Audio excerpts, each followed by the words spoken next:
दोस्तों, जानिए भारत के सबसे शातिर ठग नटवरलाल के बारे में। नटवरलाल का जन्म 1912 में बिहार के सिवान जिले में हुआ था। उसके बचपन का नाम मिथिलेश कुमार था। मिथिलेश के कुल 50 नाम थे, जिनमें से एक था नटवरलाल। नटवरलाल ने सबसे पहली चोरी 1000 रुपये की थी। उसने अपने पड़ोसी के नकली हस्ताक्षर कर उनके बैंक खाते से निकलवाए थे। नटवरलाल का हुनर किसी भी व्यक्ति के नकली हस्ताक्षर करने में था। इसी हुनर के कारण उसने ताजमहल भी बेच दिया था। इस पृथ्वी पर शायद ही ऐसा कोई मनुष्य होगा जिसमें कोई विशेष प्रतिभा ना हो। कोई अच्छा गायक होता है तो कोई अच्छा डांसर, कोई खिलाड़ी, कोई जादूगर, लेकिन क्या आपने सोचा है कि कोई हुनरमंद चोर भी हो सकता है? जी हाँ, बिहार के सिवान जिले के बंगरा गांव में सन 1912 में एक लड़का पैदा हुआ था, जिसका नाम था मिथिलेश कुमार श्रीवास्तव। मिथिलेश पढ़ लिख कर वकील बना। कहते हैं कि वकील के पेशे में सच को झूठ और झूठ को सच बोलना पड़ता है। आगे चलकर मिथिलेश कुमार श्रीवास्तव ने ठगी का रास्ता चुना और इस दुनिया में इतना नाम कमाया कि आज वो आम लोगों की भाषा में मुहावरा बन गया। आज जब लोग किसी को झूठा कहना चाहते हैं तो कहते हैं कि अरे वो तो पूरा नटवरलाल है। अर्थात नटवरलाल का नाम फरेब और झूठ का पर्यायवाची बन चुका है। इस लेख का मतलब नटवरलाल के कारनामों को सही बताना नहीं, बल्कि केवल ये बताना है कि उसने क्या क्या किया और कैसे किया है।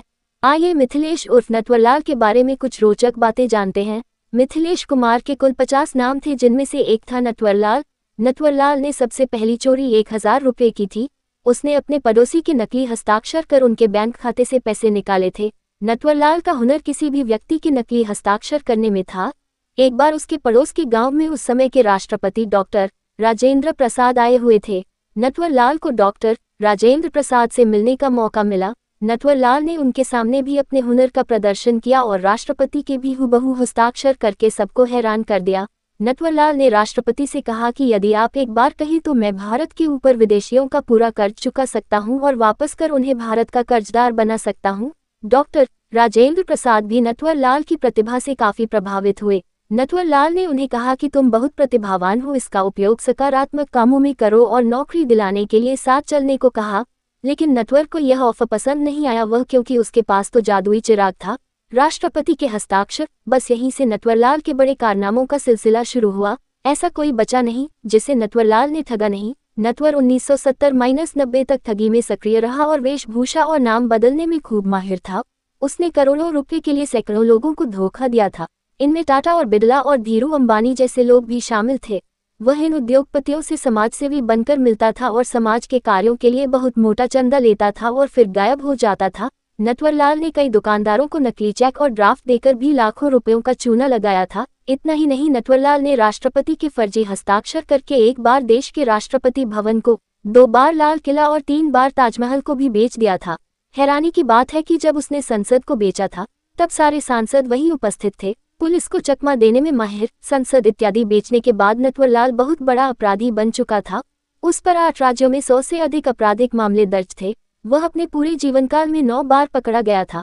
अगर उसे मिली सजाओं को जोड़ा जाए तो उसे कुल 111 साल की सजा हुई थी और उसने जो सजा पूरी की वो 20 साल से भी कम की थी।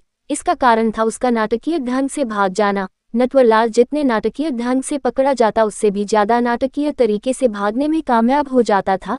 नटवरलाल को आखिरी बार जून 24, 1996 को देखा गया था, जब वृद्धावस्था होने के कारण उसका स्वास्थ्य खराब रहने लगा तो अदालत के आदेश पर इलाज के लिए एम्स दिल्ली ले जाने के लिए 2 हवलदार, एक डॉक्टर और एक सफाई कर्मचारी की टीम दिल्ली स्टेशन लाए और वह यहीं से नाटकीय तरीके से गायब हो गया।